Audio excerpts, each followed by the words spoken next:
and welcome to what should be a very straightforward video. This is the new electric Porsche Macan, and here's why this shouldn't take long.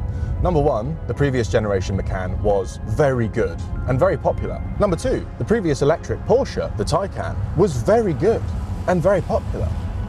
So it's probably safe to assume that this new electric Macan is going to be very good and very popular.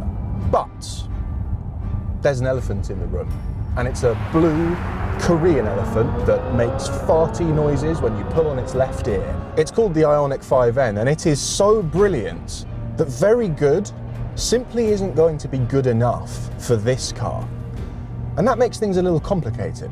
So let's see if we can unpick it all down this lovely twisty B road. Welcome to the new Porsche Macan, and welcome to the Fully Charged Show.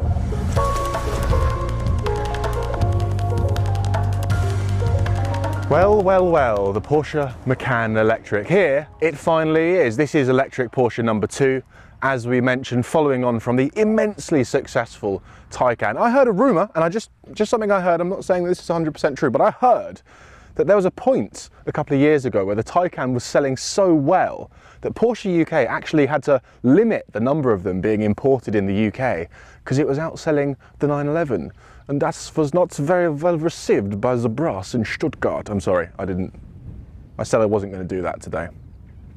Anyway, this is a bold statement of intent from Porsche because the Macan is actually their global best-selling model. So releasing the new one as EV only, they're clearly not messing about when it comes to the whole electric thing, except that they are quietly going to continue selling the previous petrol model for like 2 or 3 more years. They're not talking about it too much, but they're just going to quietly keep on making those. I like to imagine that if you go into a Porsche dealership in the next couple of years and go, hello, I'd like a Macan, please. They'll go, yep, here it is, electric only. And you go, electric only? And they go, yeah. Why? You want a petrol one? And then they just sneak you into the back room. But this is the main one. This is the new one. This is the one we're interested in. And let's just revisit that elephant in the room, because it may seem mad to be comparing any Hyundai to any Porsche, but the similarities between the Macan and the Ioniq 5N are striking. Both are high-performance, high-riding, practical electric family cars, and if you choose the Macan Turbo, both have horsepower in the mid-600s and 0 to 60 times in the low 3s.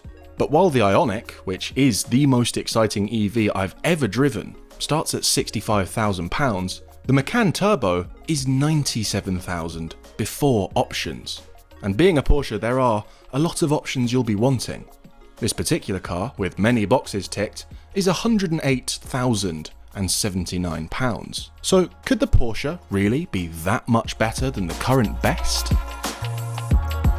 Let's have a very speedy walkie roundy and just pick out a few key details. It's a good looking car. I think we can probably all agree on that. This spec is helping. What a fantastic colour, and the 22s aren't so bad either. Impressively comfortable considering the absolute enormousness of the wheels on this particular car. You can have much smaller ones and much squashier tyres if you prefer. This being a Porsche, there are a million options. You can really tailor these cars to how you want them. We've got the classic froggy face that all Porsches have had since the beginning of time. They've kind of split out the DRLs and the main beams. This is the new trend in car design. First it was light bars on the back, everything's got a light bar now. The new one is having the daytime running lights as a kind of really design feature, and then just this big blob of main beams down here. Not personally very keen on it, but never mind, still a good looking face. Working our way around the side, it's very much swoopy coupey. It's got a real swoopy rear deck, again, a kind of iconic Porsche shape. Even their SUVs conform to the classic Porsche silhouette. The platform is all new. It's a bespoke EV platform that's shared with Audi, so the new A6 and Q6 sit on the same platform. You know how it works. The Audis are squashier, the Porsches are Porscheier. More focused, more crisp. There's a really fun detail as well that I enjoy. In the Audi, the rear motor is mounted just in front of the rear axle, which makes sense. That would be the obvious place to put it. But in the Porsche, their motor is way out the back, way back here, because Porsche, you must put the power in the arse. That's just... Moving on, battery It's big. There's only one option. It's 95 kilowatt hour usable, big fat battery pack. That means that basically every version of this car should be capable of 300 miles real world range if you look after it. That's interesting. That is interesting. Porsche has clearly made the decision that big range is a non-negotiable. It must have big range if it is a luxury car. But of course, with a big battery comes weight, and weight is the enemy of handling, of driving pleasure. So you have to assume that Porsche essentially backs themselves through their hardware, through their clever electronic aids to disguise that weight and make a big, hefty 2.4 ton car drive like a Porsche, half a ton heavier than the petrol Macan, mind you. One concern I will raise with this swoopy coopy shape is I'm hoping it's not going to eat into rear headroom too much. That was a gripe of mine with the Taycan. Huge car, not a lot of room in the back. It's not really acceptable, especially for an EV that sits on a bespoke platform, but we'll find out in a moment. What I can safely say, if I can find the button, is it's not short on boot. This is 540 litres. It's 100 litres bigger than the boot of a Taycan Cross Turismo. That wasn't really an estate car. It looked like an estate car, but the boot was all of 30 litres bigger than the normal Taycan, and the opening for it was like this. It was like a letterbox.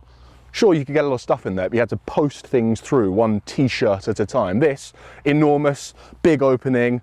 Look at that, no lip, and this is great as well. If you have the air suspension, which this Taycan Turbo comes with as standard, there's little buttons here.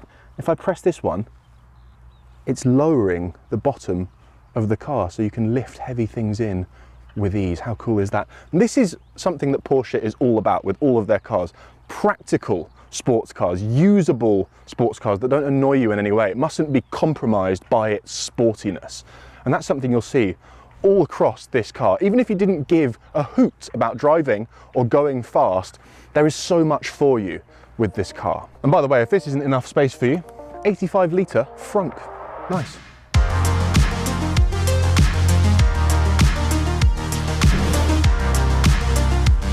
So then what's this beast like out on the road? Well, first things first, let's just knock it into Sport Plus and just, you know, it's obligatory to acknowledge the fact that it can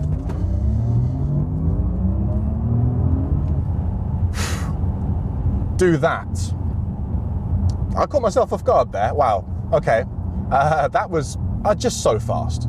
So fast. I think that only the electric Porsches can hold a candle to the Teslas as far as the sheer violence of that first 0 to 10. Just the pure punch in the face nuclear explosion that happens right away when you touch the throttle. It's quick. I'll say this though, I don't think this is the version to go for. I don't think it needs to be this fast and this powerful for you to enjoy everything else that's great about this car. And there are some really nice, quite important, ever so expensive optional extras that you will want on your Macan. My advice, get the 4S, save some of your money to spunk on the extras. You know, I vividly remember the first time I drove an electric Porsche, the Taycan. It was actually my first ever day working for Fully Charged Show. And I got in it, and I drove it 2 miles down the road, and I just thought, oh, we're gonna be fine. We who love cars, who love to drive, we're gonna be fine in the electric future. I wasn't sure that that was the case before I drove the Taycan. That car was what reassured me that everything was going to be okay. Because what that car did and what this car is doing is reminding me that an engine and noise and a gearbox are just a couple of ways that you can give a car specialness, that you can make it engaging and interactive. There's a lot of others. There's the steering, which is just so crisp, so crisp. It's such a trademark Porsche thing, and the fact that they've managed to translate it over to the electric cars is so satisfying. There's this lovely weightiness to the steering. It's so accurate. Likewise, the brake pedal, it's got feel through it, and I have to press it because there is no one pedal driving, none whatsoever. There's regen braking, but they only happen when you press the brake pedal. That's a decision Porsche has made. They want you to use both pedals. They want you to interact with the car. But it's the suspension. It was the suspension on the Taycan. It's the same here. This Turbo gets the air suspension as standard. It's an optional extra on the other cars, and it is bewitching.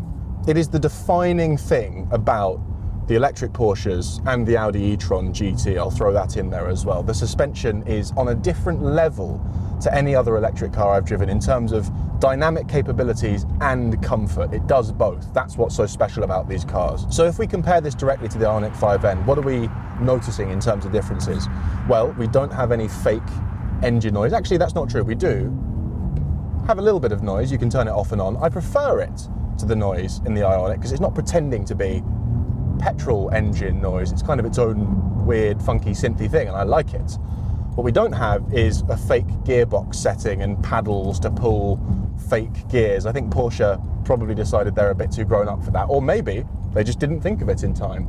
And I won't lie to you, I'd prefer it if it did have it, because I loved pulling those imaginary gears in that Ioniq 5N. If you really pay attention, I do think the Porsche is just a little bit better than the Hyundai at disguising its mass as well.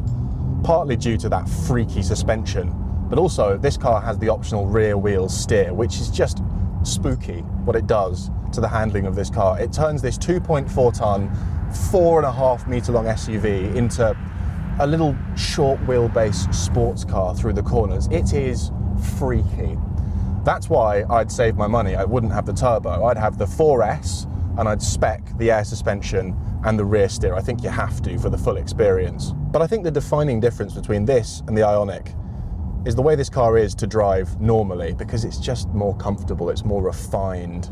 There is a sophistication to this car in terms of the ride, in terms of the cabin, that the Ioniq just can't quite keep up with. I think a lot of people will buy this car not for its handling or its performance or because it's a Porsche, but just because it's a lovely luxury vehicle.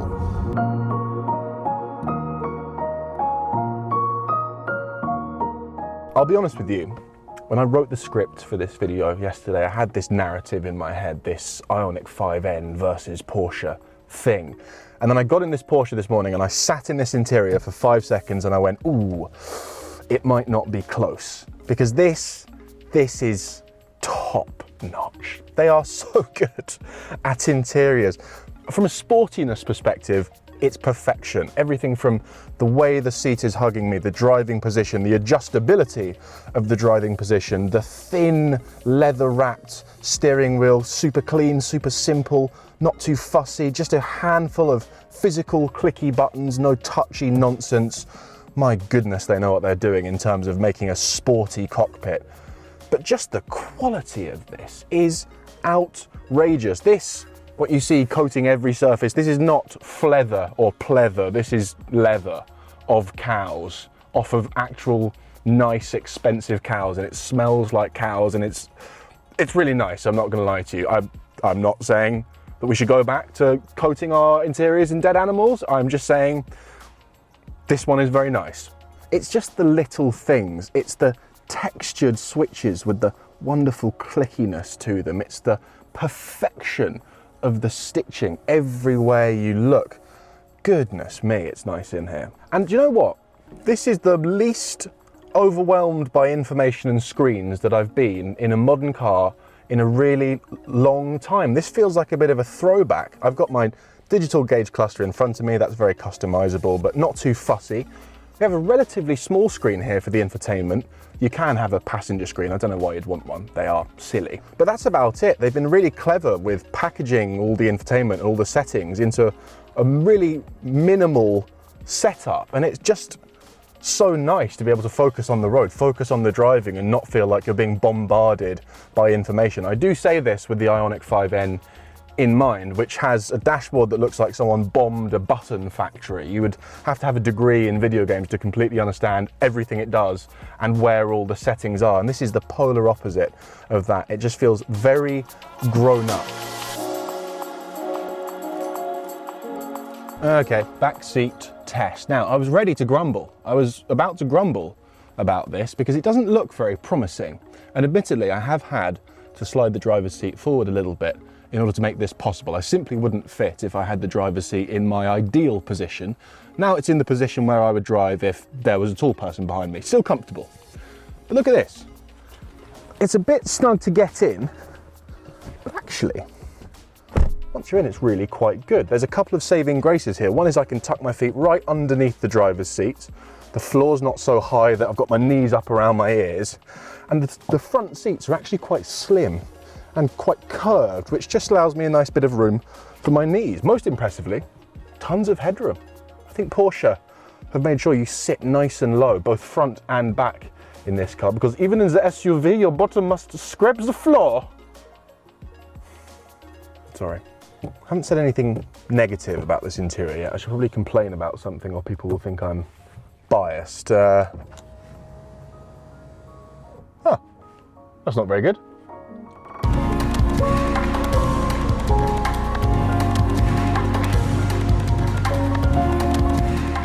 So, what's the verdict then? Does this Porsche Macan do enough to clear the astonishingly high bar set by the Ioniq 5N? Does it do enough to justify the extra cash? You know what? I think it probably does. I think this is a more complete car. It's a little bit better in a lot of ways. It's got more range, it's got a more sophisticated interior made of nicer materials, it's got a cleaner, more user-friendly interface, the suspension is more comfortable, and with the right options checked, it's probably a little bit quicker down a twisty road. I'd also argue that while both cars are really good looking, the Macan is a little bit less controversial in its styling. I love the way the Ioniq looks, but I think it kind of looks like something an anime villain would drive, and that's not going to be for everyone. But if we're judging them purely based on outright driving pleasure, how enjoyable they are to fly down a twisty country B road like this one, it's a tough pick. And you know what? Based on my own personal preferences, I think I'd have the Hyundai. It feels a little bit smaller on the road. It's not that much smaller, but something about the shape of it and the view out, it feels a bit more compact, and I like that. But more than anything else, it's that fake gearbox setting. It's just that one feature that so elevates my experience of driving it, that gives me that added engagement that I so crave in an electric car. I think I just had more fun in that than I did in this. Having said that, this Porsche is so good. It's so talented in so many different ways. It's a phenomenal driver's car, but it's also a brilliant luxury car, a fantastic family car, and a really good electric car.